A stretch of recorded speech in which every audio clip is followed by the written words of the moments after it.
एक बार ही दरबार में बैठे थे कि इनके पास कौत्स नाम के एक स्नातक ऋषि कुमार आए। अपने यहाँ स्नातक को देखकर महाराज ने उनका विधिवत स्वागत सत्कार किया। पाग अर्घ्य से उनकी पूजा की। ऋषि कुमार ने विधिवत उनकी पूजा ग्रहण की और कुशल प्रश्न पूछा।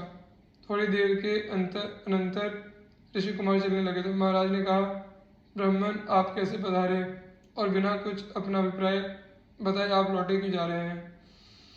ऋषि कुमार ने कहा, राजन मैंने आपके दान की ख्याति सुनी है। आप अद्वितीय दानी हैं। मैं एक प्रयोजन से आपके पास आया था, किंतु मैंने सुना है कि आपने यज्ञ में अपना समस्त वैभव दान कर दिया है। यहाँ आकर मैंने प्रत्यक्ष देखा कि आपके पास अर्घ देने के लिए भी कोई धातु का पात्र नहीं है और आपने मुझे मिट्टी के पात्र से अर्घ दिया है। अतः अब मैं आपसे कुछ नहीं कहता। राजा ने कहा, नहीं ब्राह्मण, आप मुझे अपना अभिप्राय बताइए, मैं यथासाध्य उसे पूरा करने की चेष्टा करूंगा। स्नातक ने कहा, राजन मैंने आपके गुरु के यहाँ रहकर सांगोपांग वेदों का अध्ययन किया। अध्ययन के अनंतर मैंने गुरु जी से गुरुदक्षिणा के लिए प्रार्थना की। उन्होंने कहा, हम तुम्हारी सेवा से ही संतुष्ट हैं, मुझे और कुछ भी दक्षिणा नहीं चाहिए। गुरु जी के यूँ कहने पर भी मैं बार बार उनसे गुरुदक्षिणा के लिए आग्रह करता ही रहा। तब अंत में उन्होंने झल्लाकर कहा, अच्छा तो 14 लाख स्वर्ण मुद्रा लाकर हमें दो, मैं इसलिए आपके पास आया था। महाराज ने कहा, ब्राह्मण मेरे हाथों में धनुष बाण के रहते हुए कोई विद्वान ब्रह्मचारी ब्राह्मण मेरे यहाँ से विमुख जाए तो मेरे राजपाट धन वैभव को धिक्कार है। आप बैठे मैं कुबेर लोक पर चढ़ाई करके उनके यहाँ से धन लाकर आपको दूंगा। महाराज ने सेना सुसज्जित होने की आज्ञा दी। बात ही बात में सेना सज गई। निश्चय हुआ कि कल प्रस्थान होगा। प्रातःकाल कोषाध्यक्ष ने आकर महाराज से निवेदन किया कि महाराज रात्रि में सुवर्ण की वृष्टि हुई और समस्त कोष स्वर्ण मुद्राओं से भर गया है। महाराज ने जाकर देखा कि सर्वत्र स्वर्ण मुद्राएं भरी हैं। वहां जितनी स्वर्ण मुद्राएं थी उन सबको महाराज ने ऊँटों पर लदवाकर ऋषि कुमार के साथ भेजना चाहा।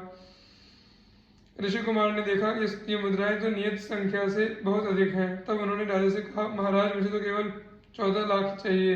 इतनी मुद्राओं का मैं क्या करूंगा, मुझे तो केवल काम भर के लिए चाहिए।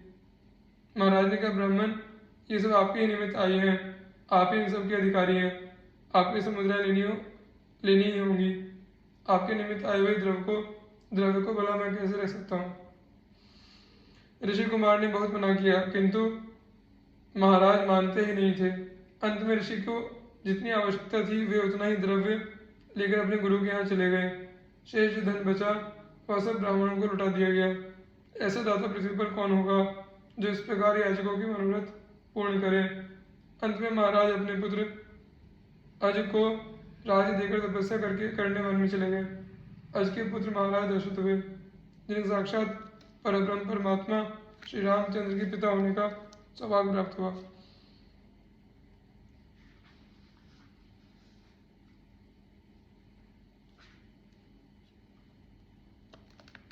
श्री रय जी, ये महाराज पुररवा के पुत्र थे।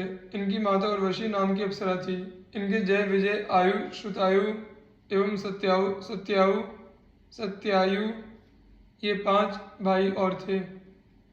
रय अपने सब भाइयों में प्रतापी और ज्ञानी थे। इनको भगवान की विशेष कृपा प्राप्त थी।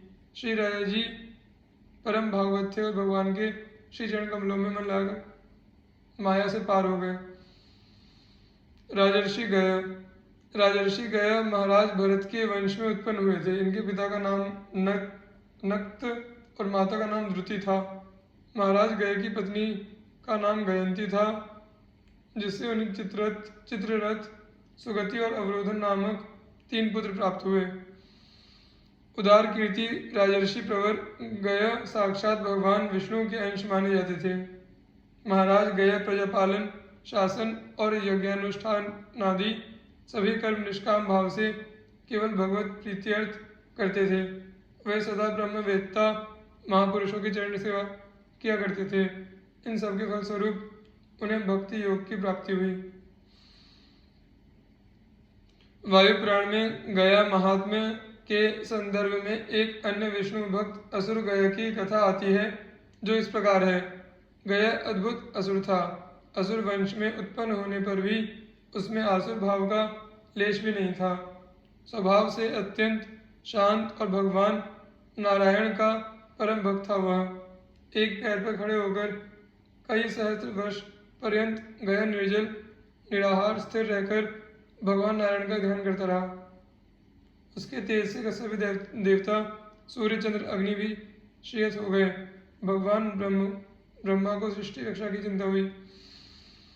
महाभाग, तुम तो मुझसे वरदान मांगते नहीं। आज मैं तुमसे याचना करने आया हूँ। मुझे यज्ञ करना है और तुम्हारे शरीर जैसा पवित्र स्थल उस यज्ञ के लिए त्रिभुवन में नहीं है। मेरे देह पर मेरे आराध्य को संतुष्ट करने के लिए आप यज्ञ करेंगे, इससे अधिक सौभाग्य मेरा और क्या होगा। ब्रह्मा जी की बात पूरी होने से पहले ही गए भूमि पर लेट गया और बोला, आप इस पर यज्ञ करें। कुंड वेदिकादि सभी बने और सैकड़ों वर्ष यज्ञ चला, किंतु गए का एक रोम भी नहीं जला। वह श्वास रोके स्थिर पड़ा रहा। यज्ञ को समाप्त करना ही था। गया फिर उठ खड़ा हुआ।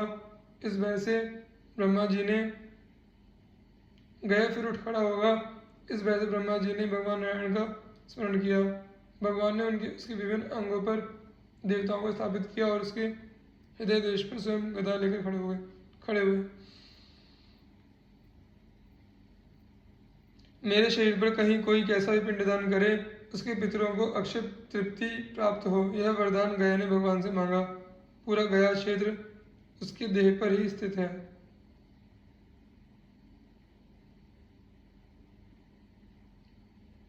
श्री शतधन्वा जी। पूर्व काल में पृथ्वी तल पर शतधनु नाम से विख्यात एक राजा था। उनकी पत्नी शैव्या अत्यंत धनपरायण थी। वह महाभागा, पतिव्रता, सत्य, शौच और दया से युक्त तथा विनय और नीति आदि संपूर्ण सुलक्षणों से संपन्न थी। उस महारानी के साथ राजा शतधनु ने परम समाधि द्वारा सर्वव्यापक देवदेव श्री जनार्दन की आराधना की। वे प्रतिदिन तन्मय होकर अनन्य भाव से होम, जप, दान, उपवास और पूजन आदि द्वारा भगवान की भक्ति पूर्वक आराधना करने लगे। एक दिन कार्तिकी पूर्णिमा को उपवास कर उन दोनों पति पत्नी ने श्री गंगा जी में एक साथ स्नान करने के अनंतर बाहर आने पर एक पाखंडी को सामने आते देखा। यह ब्राह्मण उस महात्मा राजा के धनुर्वेदाचार्य का मित्र था। अतः आचार्य के गौरववश राजा ने भी उससे मित्रवत व्यवहार किया, किंतु उसकी पतिव्रता पत्नी ने उसे कुछ भी आदर नहीं किया। वह मौन रही और यह सोचकर कि मैं उपोषिता उपवास युक्त हूँ, उसे देखकर सूर्य का दर्शन किया। फिर उन दोनों ने यथारीति आकर भगवान विष्णु के पूजा आदि संपूर्ण कर विधिपूर्वक की।